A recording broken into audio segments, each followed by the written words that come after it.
What is up, everybody? Keep Xeno back with you, otherwise known as Nate P on YouTubes, and with me is... Hello, I'm Zain. I'm one of Nate's friends. Yeah, some of you who have been around since the Mindbreak days might remember Zabooty popping up a little bit. So yeah, welcome to... I think I'm going with either Zone or Xeno-Xone for the podcast. All right. Works for me. Yeah, today we are doing favorite picks of video game bosses and mini bosses. And apparently we're both biased. I mean, I'm not really that biased. Looking at my list, I only have 4 from Software. I have all but one on my normal list from Nintendo, so... See, you're biased. Yeah, well, I mean, for me, a huge part of it was the nostalgia factor, but I don't think anybody's going to expect what my number one pick ended up being. So what was your first one? I know you didn't really put an order to your list. No, mine is... I mean, all of them... Most of them are equal for me. Yeah. So I'll go with my worst one. And... the lowest in my top 10 would be Rathalos from Monster Hunter World. Oh, see, I haven't played that game yet, so I don't know the character. Come on, man. I know. Rathalos is one of the the first like important dragon you fight. Oh, dragons are always fun to fight. Except for Yeah. in my pack of Enigmatica, and then they're not fun to fight. So what Rathalos does is he's one of the first. I'm pretty sure he's the second. It's been forever, so I'm pretty sure he's the second dragon you fight. You fight Rathian first. It's the male. Rathalos is the male version of Rathian, and it's one of the first times you mix those two, and bites and breathes fire at you. So it's honestly just a very thematic fight where you fight it first, and it's just really interesting because you never encounter those two mechanics together until you fight it. Yeah, that's neat. Well, trying to put these in order was hard for me, and for everybody out there listening, this does not mean these are my least favorite characters. My number 10 slot is Mother Brain from the Super Nintendo Super Metroid. I never really got a chance to play that one. It was a platformer like the first one, and it's sort of like the prequel to... Well, it's definitely the prequel to Other M, but it sort of was the existing prequel to the events of Metroid Prime, because it's where Samus gets kicked out of the Federation Army because she's housing a Metroid, which follows you through the game. It's only ever called the baby because she finds it when it hatches, and it imprints on her. And so she gets kicked out of the Federation Army for housing a dangerous animal, and it's a lot of the space pirate stuff, and it's where the planet Zebes is rendered pretty much unlivable. Samus kind of blows it up. You find out later in Metroid Prime Corruption that Mother Brain was like an augmented Aurora 113 unit. I honestly never really got into Metroid lore, They're big brain computing things. They're literally big brains. Okay. But actually, the Hyper Beam item you get in Super Metroid, it carries on throughout the rest of the series because the baby sacrifices its life. So basically, the space pirates were using Mother Brain to try to create an army of Metroids and use Mother Brain's telepathic abilities to do that. Okay. So Mother Brain was equipped with the Hyper Beam, and the baby tricked it into thinking that it was following its orders when in reality it was trying to keep Samus safe, and it actually sacrifices its life instead of feeding off of her as it was carrying her to Mother Brain, it was actually giving her its life force, which until that point we didn't know that Metroids could do that. And it sacrifices its life to transfer the hyper beam as Mother Brain's shooting it when she realizes what's going on into Samus's power suit. And it actually perpetuates throughout the rest of the series as one of the items that you have. That's really interesting. Yeah, I haven't played Samus Returns, which is the new 3DS stuff that they did in the wake of Other M. But yeah. I'm kind of upset that we didn't get a 3D Mother Brain fight, because Other M was like literally the first cinematics after the flashbacks is her leaving Zebes as it's exploding. So it's literally right after the game, and I just would have liked a flashback of getting to fight Mother Brain in 3D. Yeah, getting that flashback would be nice. Yes, it would. And I always love... I'm sad that it's an unpopular opinion, I know, but I'm sad that it took so long for Samus to get a voice actor. Because Other M was the first game that she actually had voiced lines more than just a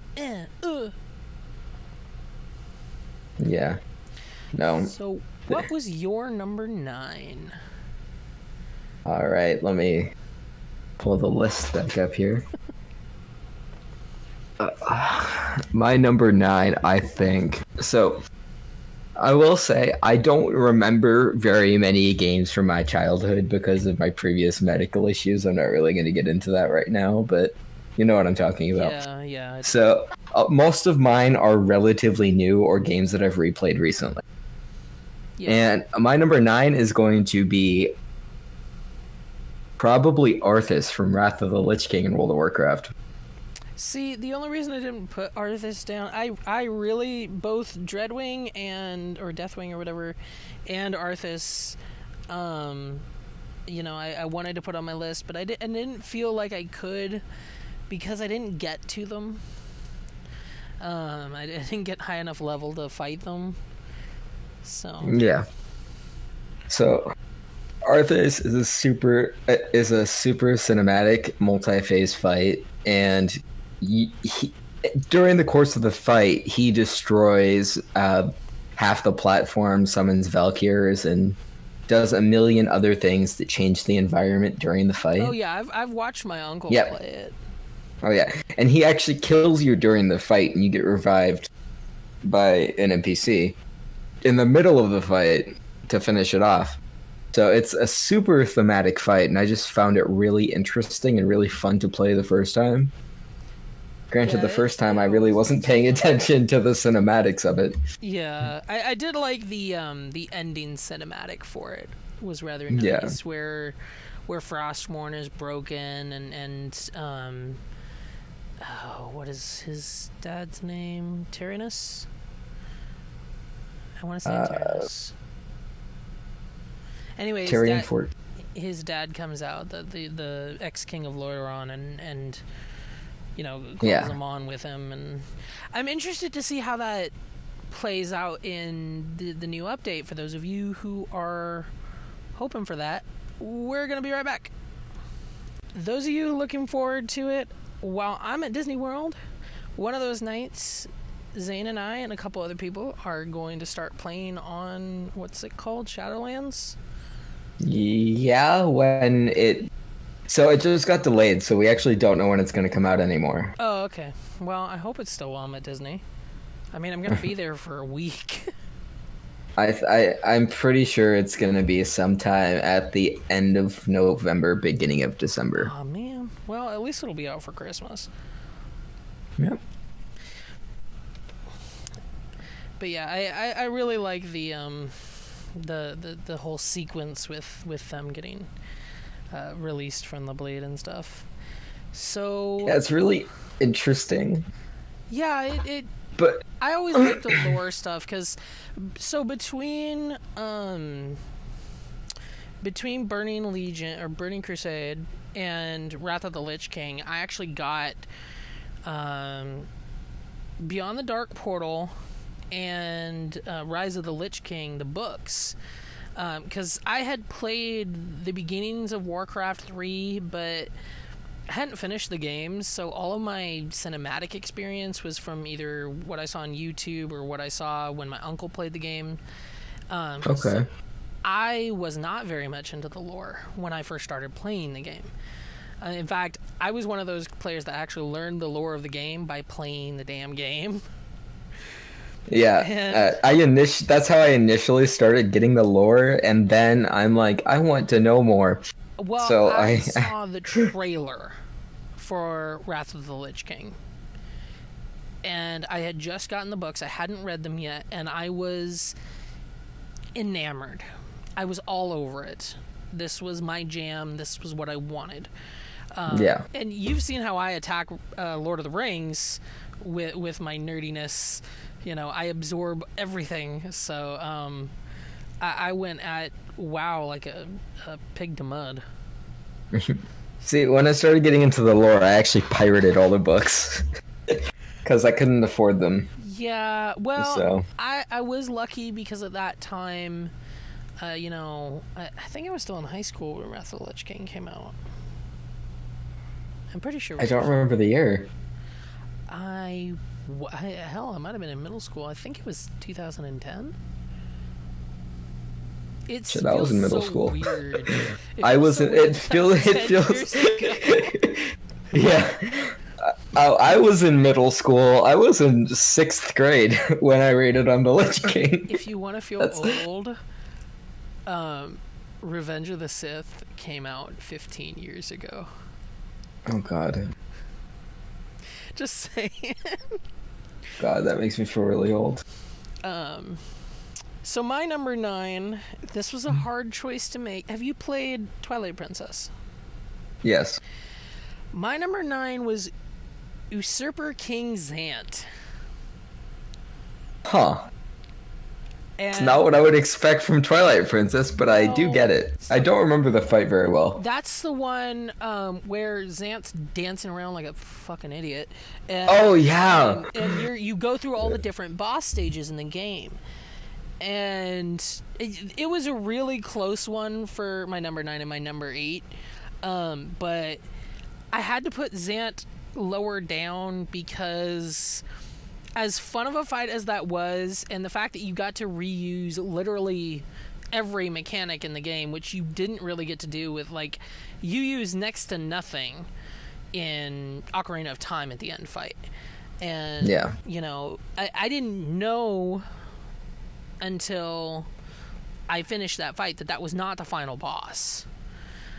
So I thought this was the last boss of the game, and this is so fucking stupid.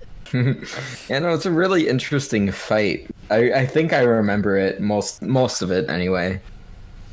Yeah, I personally, my favorite boss room in that is the monkey room from the Wind Temple in the woods. Yeah. I like the boomerang. The boomerang, I think, was like an answer to why the boomerang can carry things, because it had like the little cyclone thing that it did. Yeah, no, it was the boomerang in that game was great. Actually, that entire game is one of my favorite games ever. It's my favorite game. In fact, when I get to my number 8, I have something concerning that I hope they would carry on into a future game related to Twilight Princess. But what was your number 8? Seeing the orbs back at him. Yeah. Oh, so for some reason, occasionally you're just cutting out. Like, I don't know why. It's happening.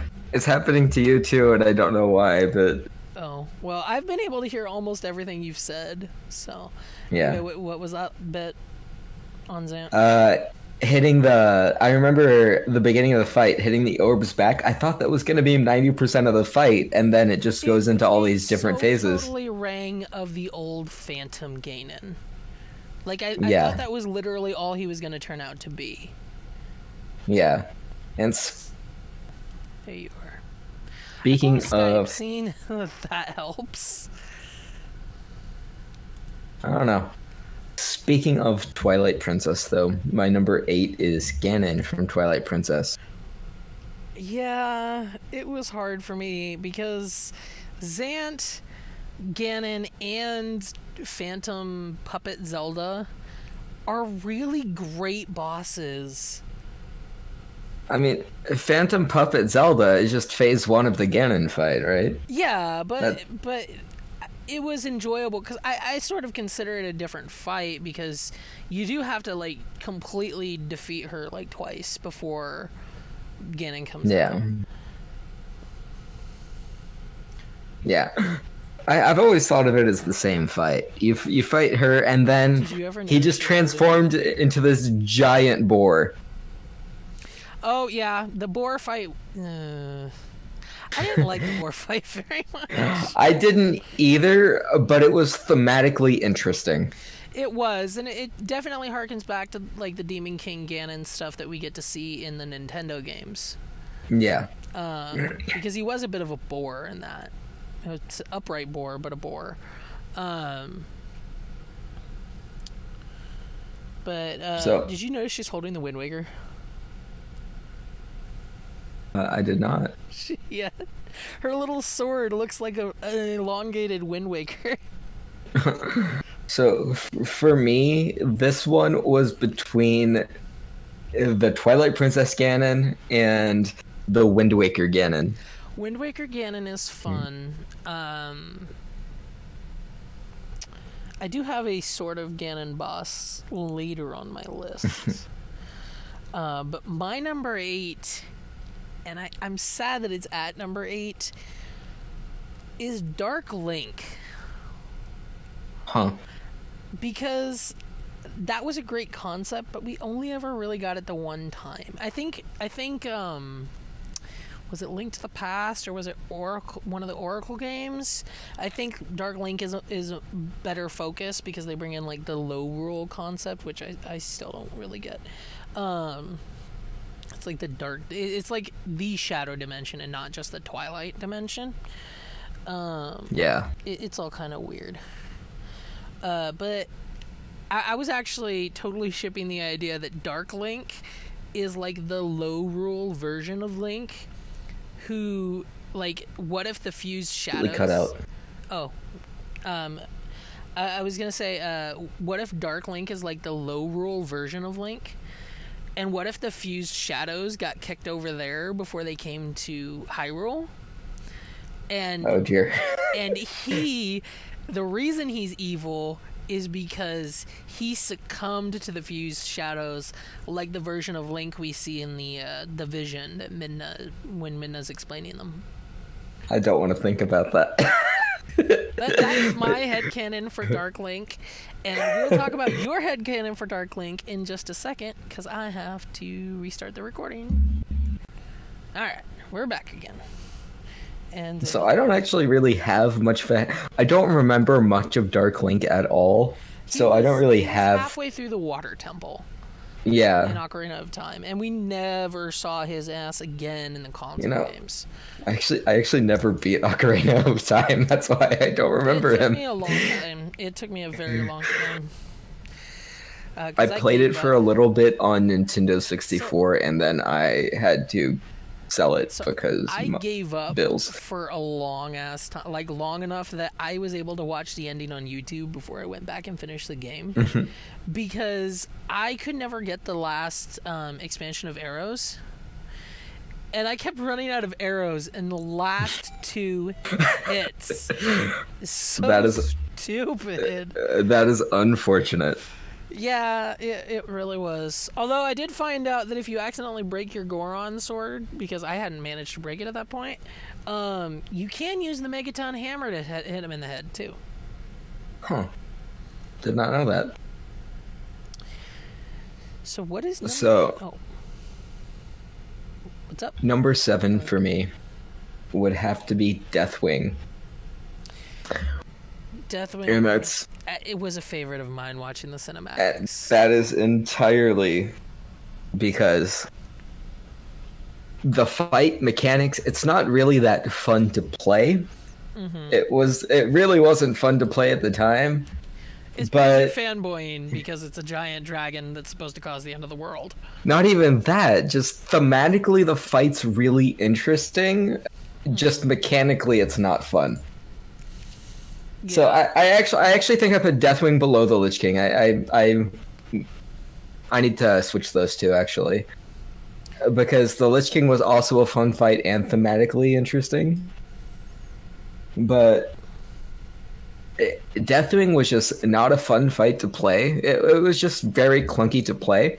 But riding on his back while he's trying to roll you off and using the pretty much getting to stay on by killing the tendrils and getting grabbed by the tendrils was so interesting. And then that's just one of the two parts of the fight. And then you actually fight Deathwing at the Maelstrom, and it's just... I like that it finally gave a use for the Maelstrom.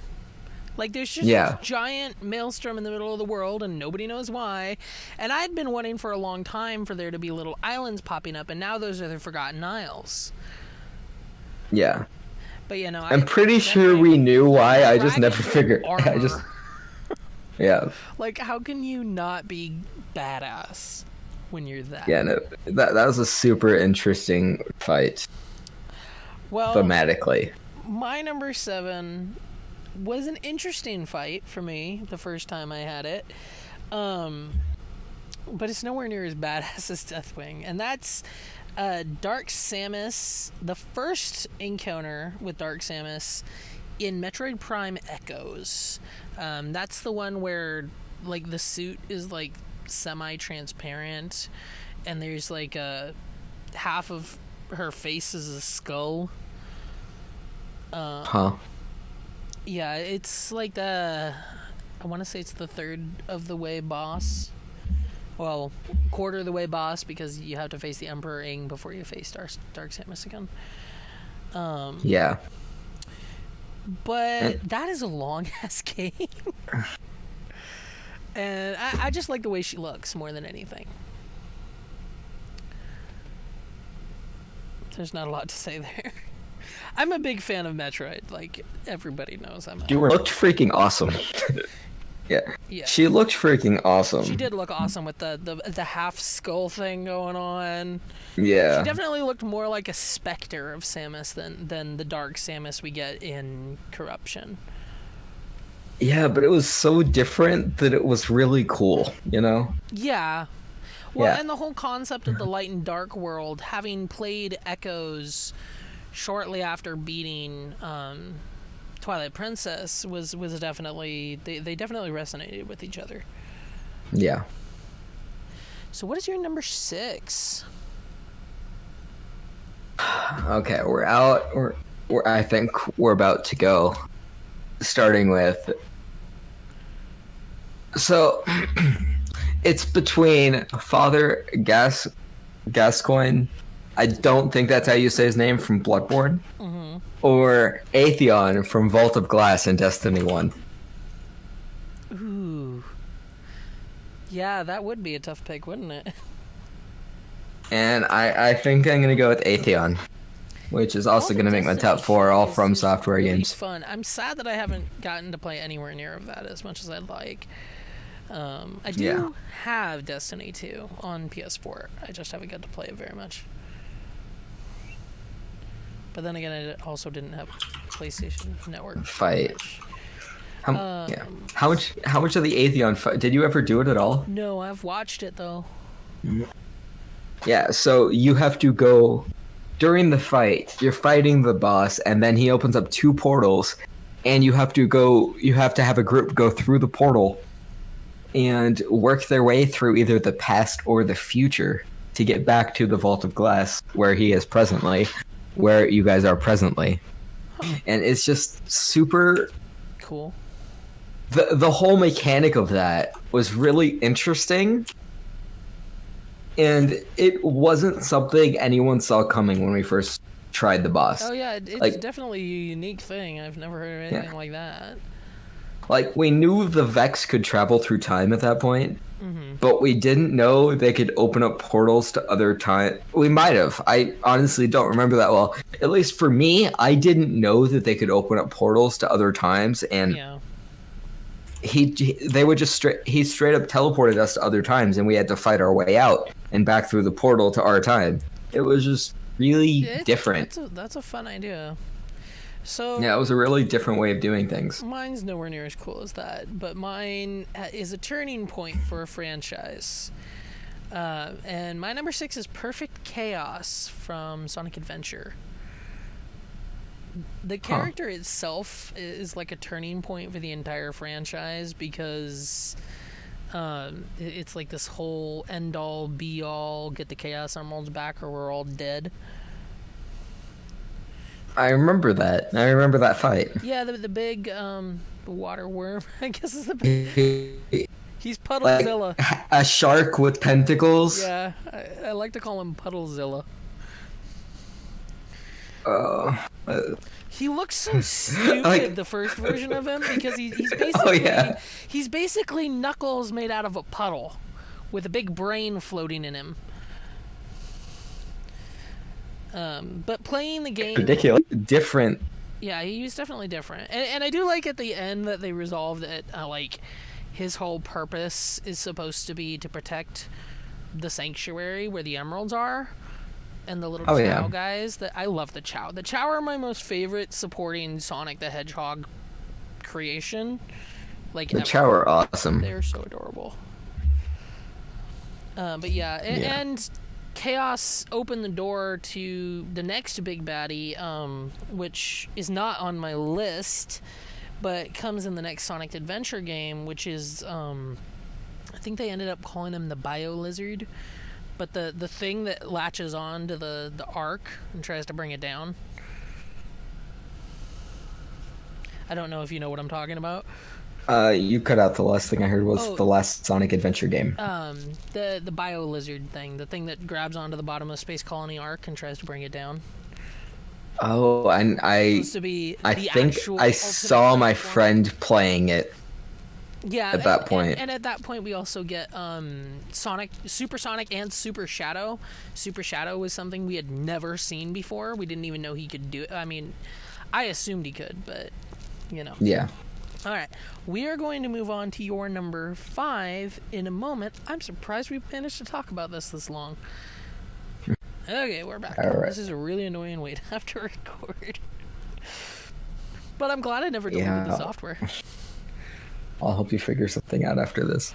There's a thing I'll link you afterwards that I know somebody else uses to do their podcasts. Yes.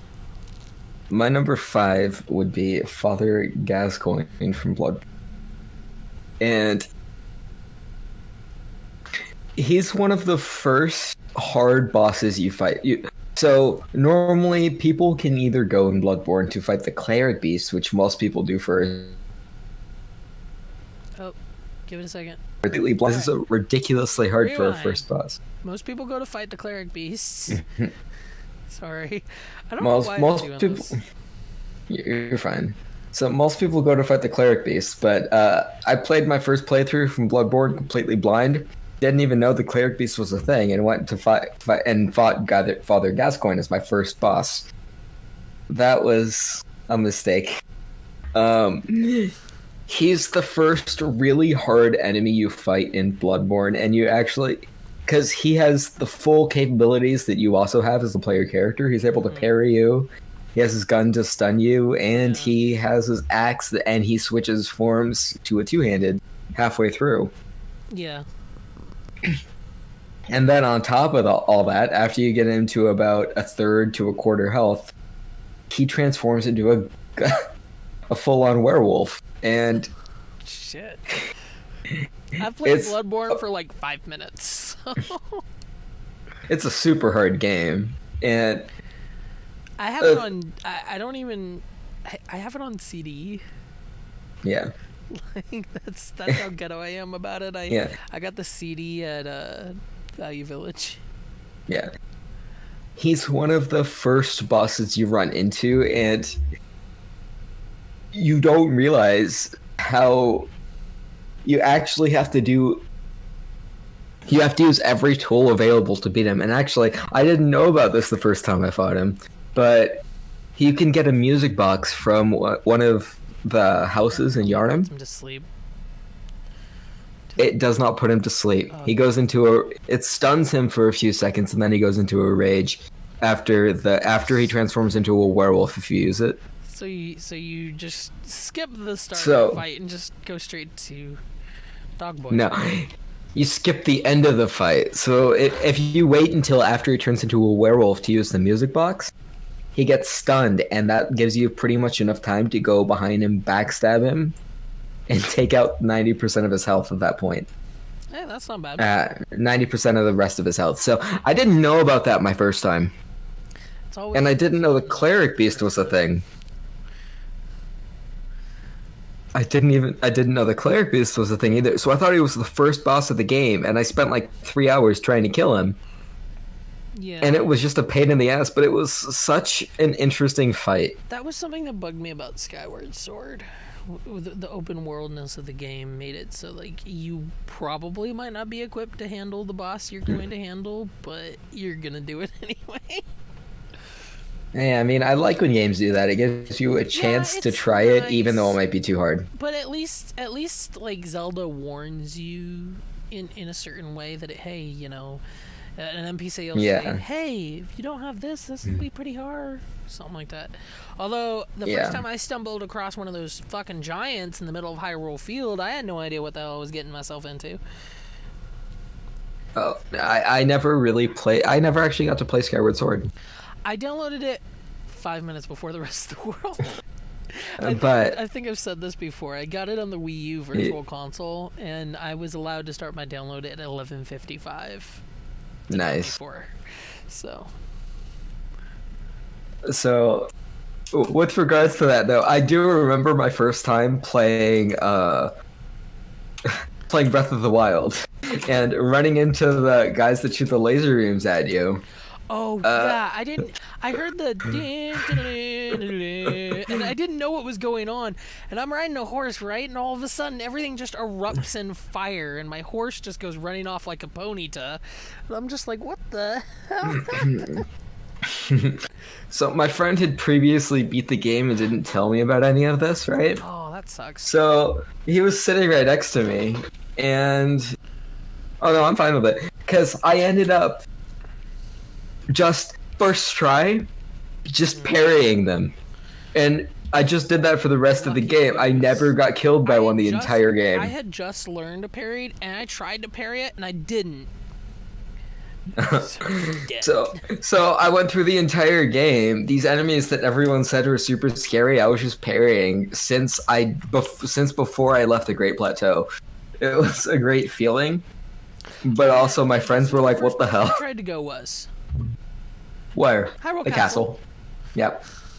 That was specific. I went there too, but well, that's where my horse abandoned me, which was not a great place because I was in the line of. I kept respawning in the line of sight of 3 guardians, and I'm just like, what the fuck? Yeah, no, that's unfortunate. Yeah, I love that game though, and I can't wait for the second one. I can't either. However, that is not my. What's your number 5? My number 5 is Omega Ridley from Metroid Prime. Okay, you have a lot of Metroid on here. Yeah, I am a bit of a Metroid geek. Omega Ridley is another one of those like dragon fights. It happens to take place in my favorite location in the game, which is the Artifact Temple that seals off the Leviathan down where Metroid Prime is hiding. Whereas we'll eventually know her, Dark Samus. So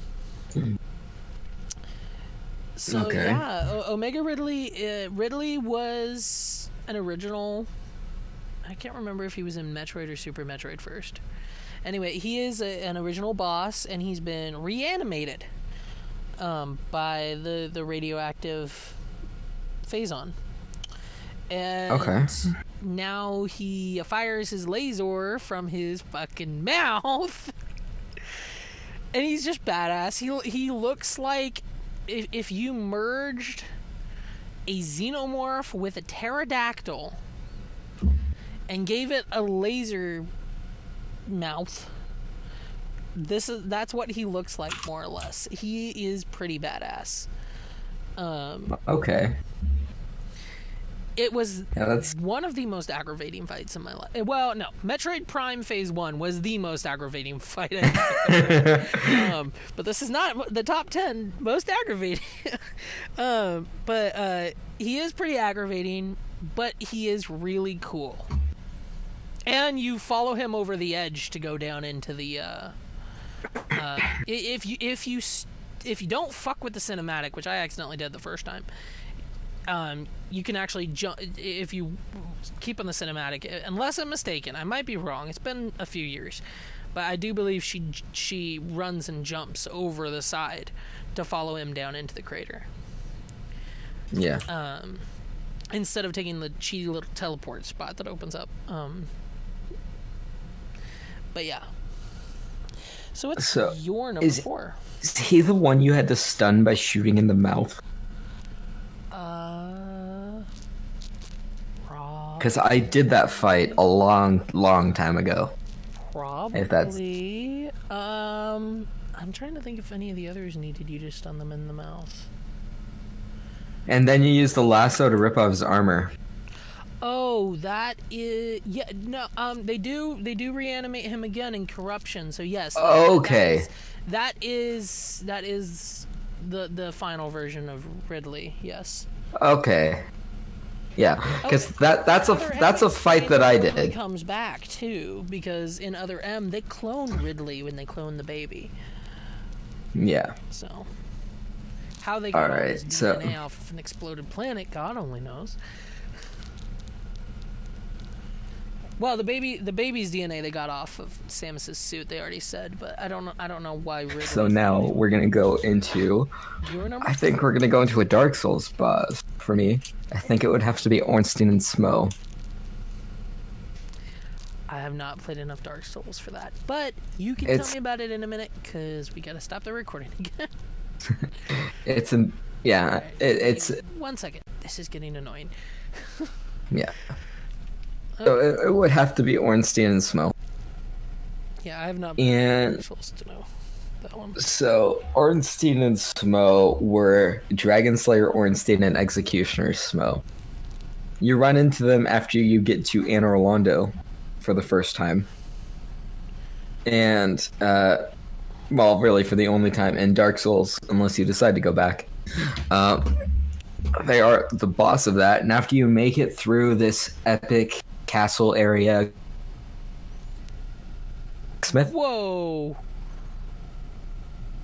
Go back Where'd to I cut out? You cut off an epic castle area, and then you were silent for about 20 seconds, and then all of a sudden you said 1,000 words at once. Okay, so... epic castle area called Anor Londo, and then you walk on these rooftops with really thin pathways, and have these silver-clad archers shooting at you the entire way. And they're shooting at you with arrows as big as you that knock you off the platform if they hit you. That's really annoying. After you get through all of that, you run into a giant blacksmith, and he's actually the guy that crafts your boss soul weapons in that game. But after that, you go into this giant cathedral place, and you walk through these doors. You open the doors, and you see I'm just gonna say, a really fat looking guy, clad in gold with a giant hammer. And a really lean-looking guy with a spear, and depending on which one you kill first... What's going through my head is Borderlands. Boom, boom. Here, let me send you a picture. Right? So, there's that. Yeah, no, I know. It's just with the fat guy and the skinny guy, all I could think of was Boom Boom and his brother. So after you're fighting them for a while, and you have to fight both of them at the same time, right? Mm-hmm. And after you kill one, the other one gets empowered massively. So I'm not sure. I always kill Smo first because he's easier to kill. Mm-hmm. So I don't actually know what happens when you kill Ornstein first, but when you kill Smo first, I hope he evolves into a s'more. God damn.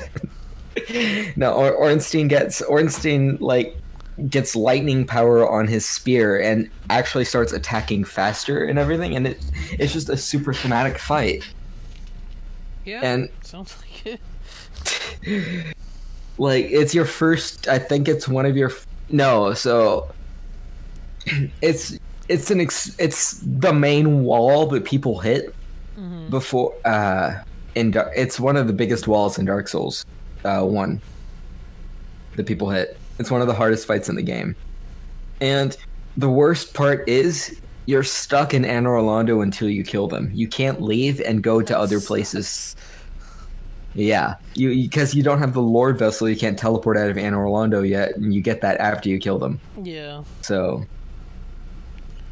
it's a fun time. It sounds like it. Well, mine's not quite so infuriating, and it's only one person, although he takes on multiple forms. And the form I decided to go with is the final one of Demon God Demigra from Dragon Ball Xenoverse. Or as I call him in my Let's Play, Demon Frog Demigra. He turns into this big amphibian-looking thing. Let me see if I can find a picture. But yeah, it's... I'm looking it up right now. Let's see. Do you need me to spell it for you? Nope, I got it. So yeah, he becomes like a frog thing. Yeah, it's and you're in the time chasm when you're having this fight, and it's just ridiculous.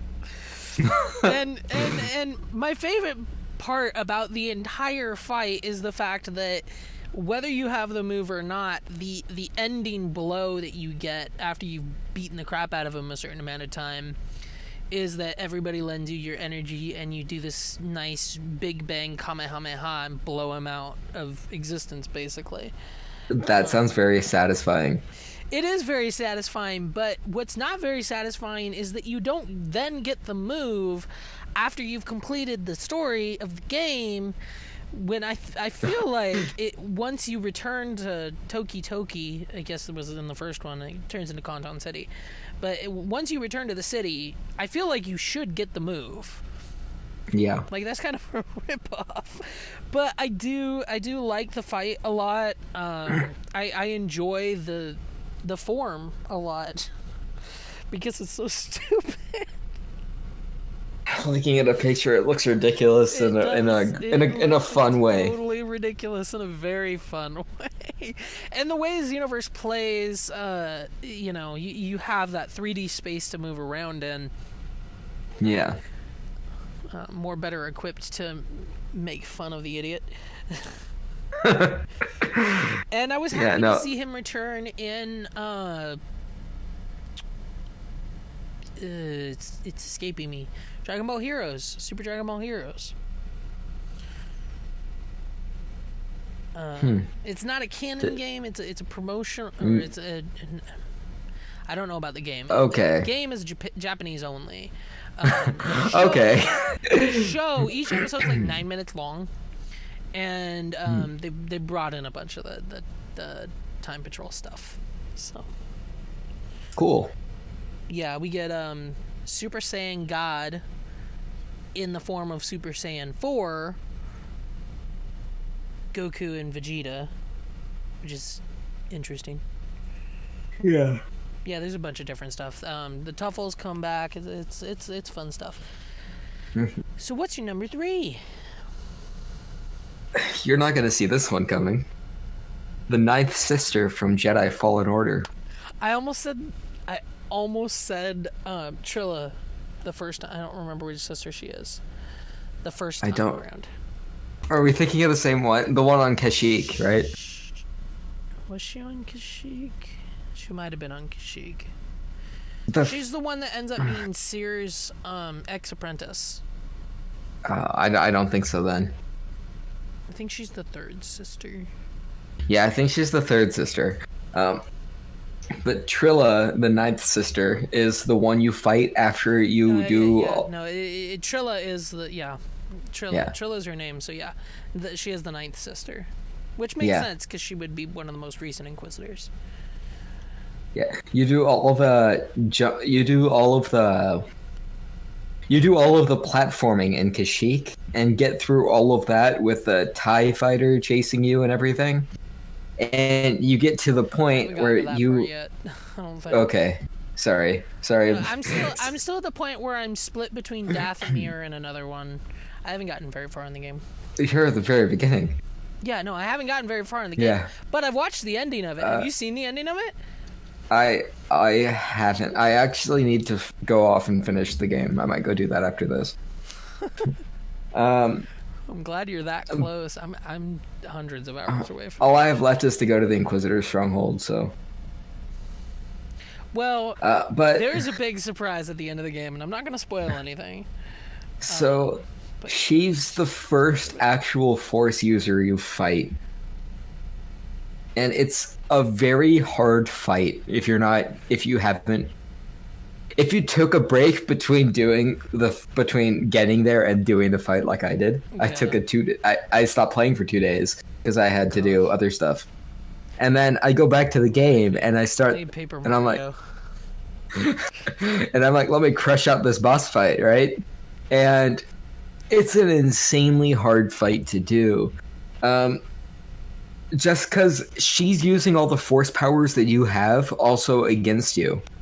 She's using all the Force against you as well as you trying to use it against her. Yeah. And the thing is, Hold that. Okay, go back now. They make it seem... They do a really good job of making it like she's more experienced than you. Yeah. A lot of her stuff is more powerful than you, and it's just a really fun fight to play and to do for the first time. I think she's a really fun character, seeing how her... Because I've watched a few people play the game, so I know bits and pieces of it. And seeing how her overall arc ends at the end of the game, yeah, she's a really intriguing character. And I'm kind of disappointed that they don't integrate her into like a book or something and get us to see more of her. I'd like to see Sarah's backstory. I'd like to see Cal's backstory. I'd like to see Grease just show up, bring him into the Mandalorian.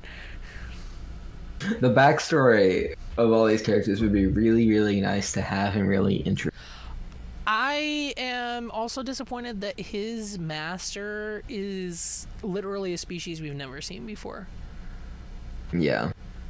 That was slightly disappointing. Like, you couldn't have picked somebody we related to?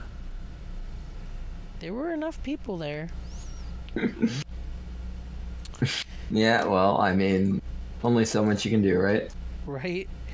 Well, my number 3, here comes the Ganon references at long last. The original Ganon, Demise from Skyward Sword. Huh.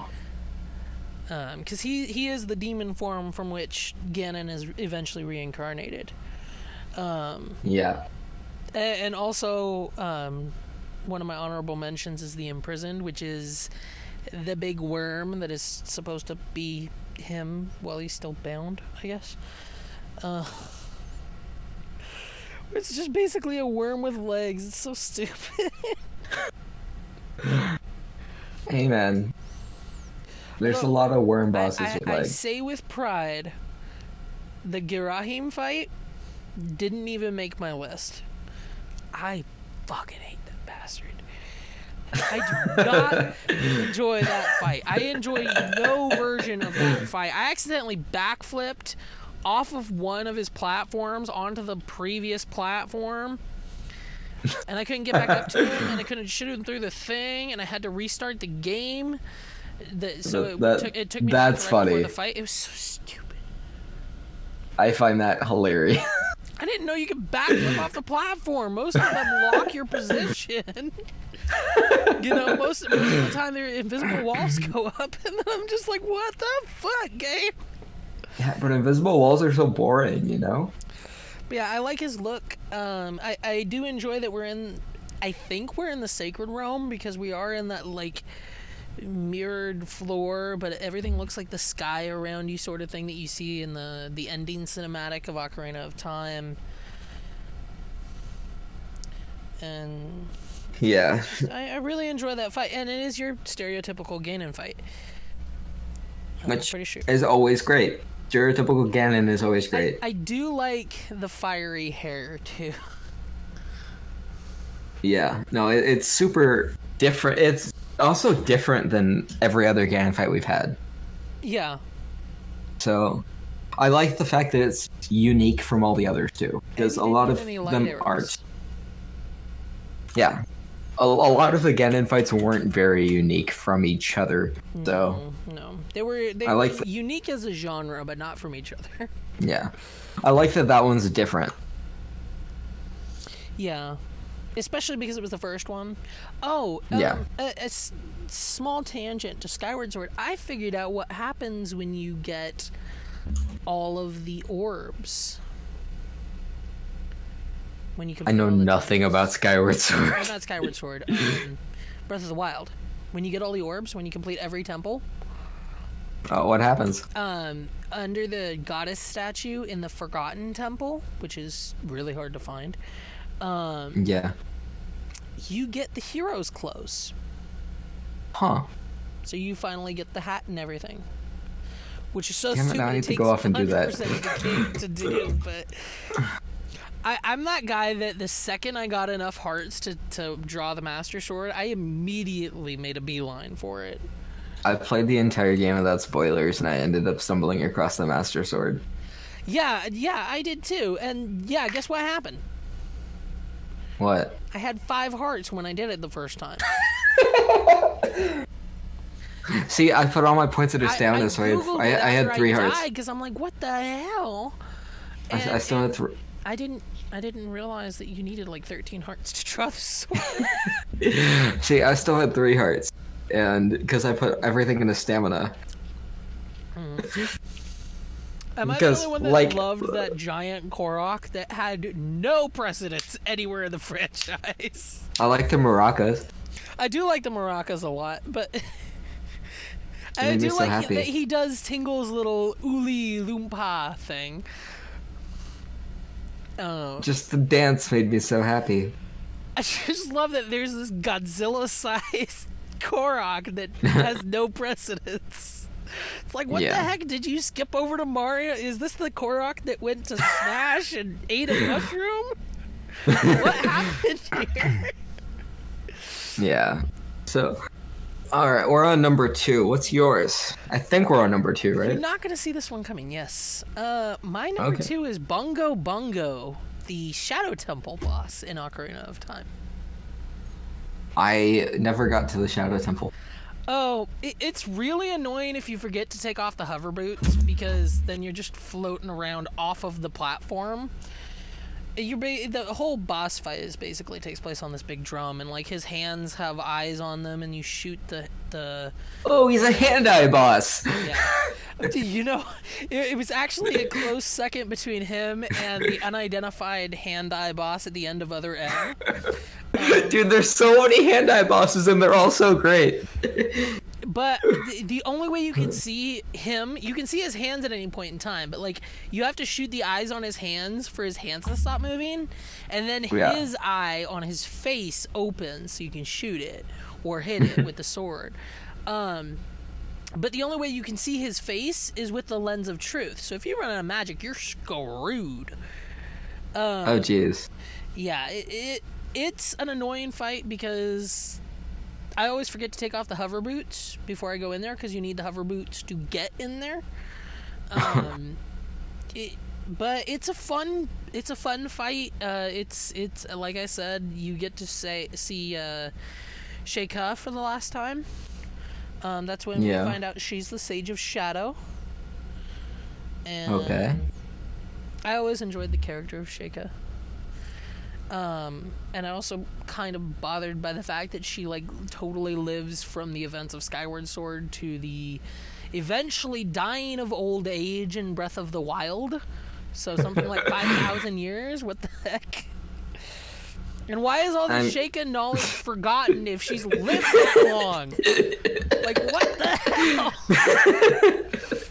Yeah, that's a bit ridiculous. I mean, understanding Zelda being spoiler alert, understanding Zelda being Hylia and the fact that she's literally her only job is protecting a goddess. I get it, but you'd think that more than Kakariko would survive through all those generations and generations. Yeah, it's a bit ridiculous. What was your number two? Oh, what were you gonna say? Oh, I'm so torn on these two. Okay, well, hold it right there for a second. We're not quite at the recording bit yet, but I'm going to restart it anyway. What you say? All right. So I'm torn between my top two. Okay. They are both Dark Souls bosses. Mm-hmm. And so I think I'm gonna have to go with Slave Knight Gale, who is the final boss of the Dark Souls franchise, pretty much. Does that have anything to do with the Pyramid Head guy I always see in the memes? No, I don't think so. Okay. I mean, yeah, actually, he is kind of, but not really. He just has a triangle hood on his armor. Every time I think of Pyramid Head, all I can think of is that video where he's sliding down the ladder and you just hear ding ding ding ding ding ding ding ding ding ding ding. Oh yeah, no, this isn't that. Oh, okay. So that looks like Zant's hat. Just saying. Did you just look up Slave Knight Gale? No. I'm talking. Oh yeah, I'm talking about the Pyramid Head video. That totally looks like Zant's hat. Here's a picture of what Slave Knight Gale. Oh. Yeah. So he is an aberration that was created by consuming Dark Soul. Huh. The Dark Soul of the series Dark Souls. Yeah. So you touch like a demon so meets Little Red Riding Hood with that. I don't know the lore behind this, but you touch Philionor's egg and you get teleported to a realm in which the entire place is destroyed. This is in the Ring City, the last DLC of Dark Souls. Mm-hmm. And you get teleported to this place where everything's ruined. And it's a desolate wasteland there. You can walk around and you can find a few things. There's an NPC invader and a Fume Knight you can fight. Ring City Knight, not a Fume Knight. And then you stumble upon this guy there. Yeah. And so you walk into a ruin and you have a cutscene with him popping up behind you. I don't and like that. He is a super. So he's also not really. He's like twice the size of a player character as opposed to most Dark Souls bosses, right? So he's not even that big compared to you, and he moves ridiculously fast. And then he has 3 attack phases. He has 3 phases. His easiest phase, first phase, he only uses the greatsword. And he jumps into the air and he leaps at you and all that stuff. It's super interesting. He varies his attack pattern as well, so he's really terrifying to fight. Mm-hmm. And pretty much during the fight, you can only hit him once after he does his attack combo, because he recovers so fast. That's annoying. When you get him to 2/3 health, a cutscene occurs and you enter stage 2. It's a lot harder. He has more moves, and he can now become invisible and teleport next to you. I have a short thing to say about cutscenes. When a boss is stunned and the damage you deal doesn't count, that pisses me off. Thankfully, this isn't one of those, because you don't get to play. It's just a straight up cutscene, right? Yeah. And so it occurs, and then he gets a few new attacks. He can become invisible and teleport next to you. He has completely new combos. Sorry. No, that's fine. And then once you get him to, I think like half to a quarter, He'll stay still, make a red shockwave around him, and enter phase 3. Yes, you can damage him during phase change. It is good. That's and this phase of this boss is probably one of the hardest in the entire series. He now starts using he starts calling down lightning, so you have to dodge the lightning while also fighting him. Shall be smitten. It's really easy to dodge the lightning, but it's really hard to focus on that when you're also focusing on dodging him. Can you imagine recreating a boss fight like that in Minecraft? Oh god, you can't. You know what I'd do if I could? What? I'd have creepers spawn whenever he did the lightning, so they're super creepers. So I'm that god damn it. Sorry. So, and then one of the new attacks he gets in the last phase, he gets an aerial attack. He does multiple flips in the air and shoots at you with his crossbow while he's doing it. Yikes. And and even if he doesn't hit you during the fight at all, a lot of his attacks are AoE or cause shockwaves. Nice. So it's a super pain in the ass fight, and it's really nice for being the last boss of Dark Souls. Oh yeah, that totally fits for being the final boss. Here, slave. Let me show you his, like, where you fight him. Right. So, where is the entire area over here? Not that. That's terrible. Here is a picture. It's just a wide open field of ash, right? Yeah. So when you walk over to those buildings over there is when you spawn him, and then you fight him over this entire field. And it's just... Well, at least you got a wide space to work with. Oh yeah, and it adds to the atmosphere. It's like there's nothing here anymore, oh, yeah. You know? It's like, I mean, it's not the same, but like the battle with Ra's al Ghul in, was it Arkham Knight? Yeah. I think it was in Arkham Knight. Whenever you had to prove yourself to get the sword or whatever. Yeah. I was like, you know, fighting these big supernatural things in this desolate wasteland. Yeah, no, it's super nice and super different than anything you've seen in Dark Souls. What the last picture I sent you is actually what you see when you first leave the area that you spawn into after you get to this area. Mm-hmm. It's the first thing you see right there. That's cool. Yeah, and it's way different than any other environment in Dark Souls. It's really cool. So, what is your number one pick? Oh, see, let's go to you, because I just spent the last... You're not going to expect my number one. You're really not. Okay. I chose Phantom Ganon from Ocarina of Time. Huh. And Okay. it's for the nostalgia factor. Because he's the first boss you fight as adult Link. And Yeah. I always enjoyed it. I enjoy the fact that he comes out of the pictures, which I feel like not a lot of games have tried to do that sort of thing.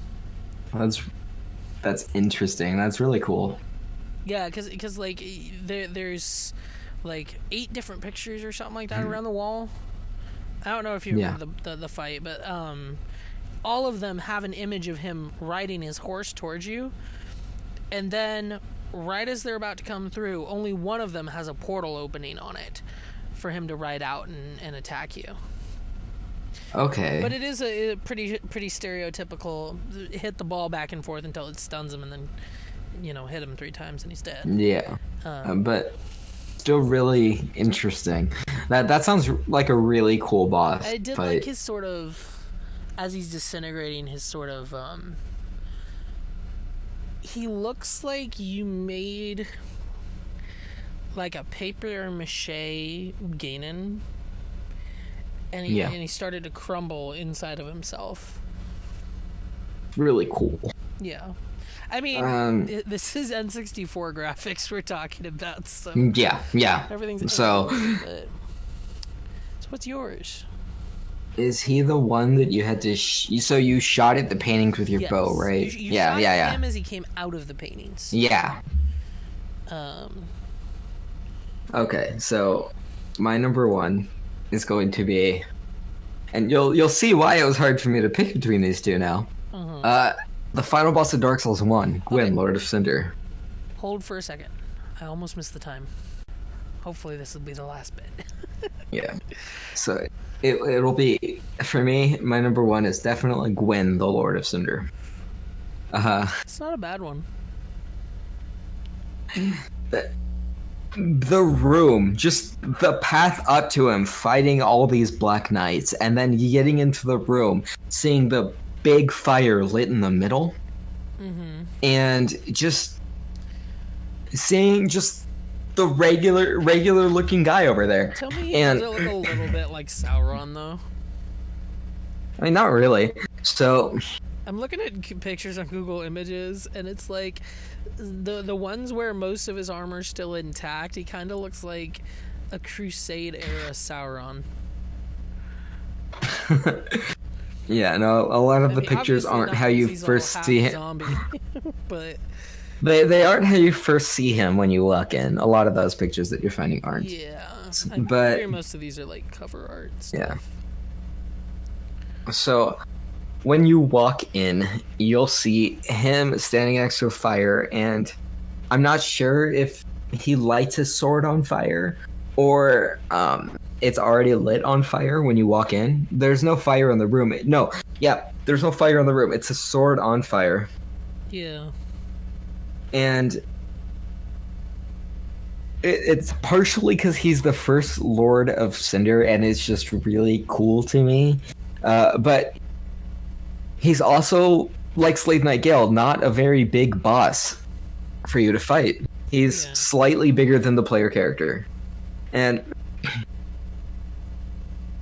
he gets new mechanics through the fight, as is usual in most boss fights, really. But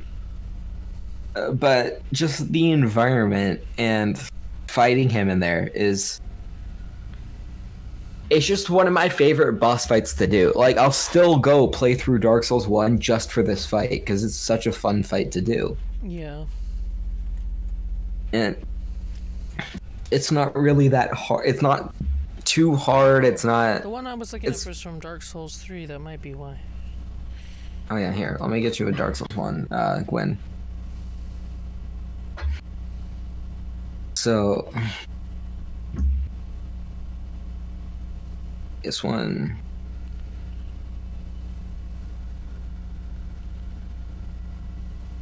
So, this is what you see, albeit from further away. This is what you see when you walk into the room. Wow. And the music in that fight is so damn good. Oh, we're gonna have a whole episode about music and shit. Yeah. But the music and the cinematics for the boss fight, before the boss fight, and after the boss fight. Like, he's the final boss of the game, so obviously he's gonna have a good ending cinematic. But so after, and he's also one of the only bosses in the game you can parry, which adds to him being like a regular person, you know? So I just found that to be an amazing fight. Oh yeah, and I'm sure it is. I can't wait to actually sit down and play those. I still have to finish Skyrim. So you have any honorable mentions? Ones that you wanted to put on your list but didn't? Master Hand from Smash Bros. I put Master Hand. I put down a couple. I already mentioned the Imprisoned. Because I put Bongo Bongo, I felt that the Tower of the Gods boss from Wind Waker definitely needed to go on there because it was a very similar fight. Oh yeah, Tower of the Gods was great. GLaDOS, obviously, you know. I actually went and rebought Wind Waker the other day because I didn't have a copy, and I wanted to play it. You could have said something to me. If you have something that'll play GameCube games, I've got 2 copies of the GameCube game. See, now I found my other copy right after I bought it too. So now I have 2 copies too. One of my others was the Snow Golem from Kingdom Hearts 3. Yeah. The big, I don't remember what his name was. The big one outside of Elsa's castle. Just because I like the way that guy looks. And he causes avalanche and stuff. And then my last honorable mention was Illidan's Storm Rage. Yes. Okay, yeah. That fight was great. The half Blood Elf, half Dreadlord look. So you like the Demon Hunter look? Yes, I do. I very, very much like the Demon Hunter look. I actually got his swords on my his glaives. That I had, yeah, on my rogue that I had before my uncle stopped paying for his account. Oh, you're so damn lucky. Yeah, that was the last fight we did. I still don't have them, and I've been farming them. No, I got them first. First time I rolled the dice, and I got them. So. Do you still have the account that has those on it? Nope. Doesn't exist. Well, I will say, if you make a Demon Hunter and you farm the Warglaives, you can transmog into them now. That's cool. That is very cool. So yeah, just transmog into it. And be done. All right. Well, it's been fun. We have been talking for like an hour. Yeah, you're gonna need to do some. You're gonna need to do some cutting. Oh, I'm gonna have to do plenty of cutting. Yeah, I started the call an hour and a half ago. Yeah. So when Shadowlands comes out, you're gonna start playing? I'm gonna try. I'm gonna create a guild. I'm not gonna say the name of it until I make it though, because last time I checked it was still free, so I'm going to keep it silent until I make the guild. What? You can tell me. I'll tell you off air. I just haven't finished off yet. So yeah, if you guys enjoyed, please leave a like, comment, subscribe, all the fun stuff. If you like, comment, and subscribe, please. Yes. If you put questions in your comments, we might answer them next episode. And at some point when I can generate a backlog, I might actually early release these on Patreon. Because I should have the Patreon set up by Disney, hopefully. Anyway, hopefully. Yeah. Do you want to give out where they can find you elsewhere on the internet, or nah? I mean, I don't really have that big of a presence right now. I pretty much right now I've pretty much only been playing World of Warcraft. So if I start streaming on Twitch again, you can find me at twitch.tv/Zabudi, but that's about it. Yeah, that's ZABUDI. I will link it down in the description. But yeah, we hope you guys enjoyed. We'll catch you all later. Don't let Skeleton shoot on the way out, and we'll see you when you see you. Peace. Farewell.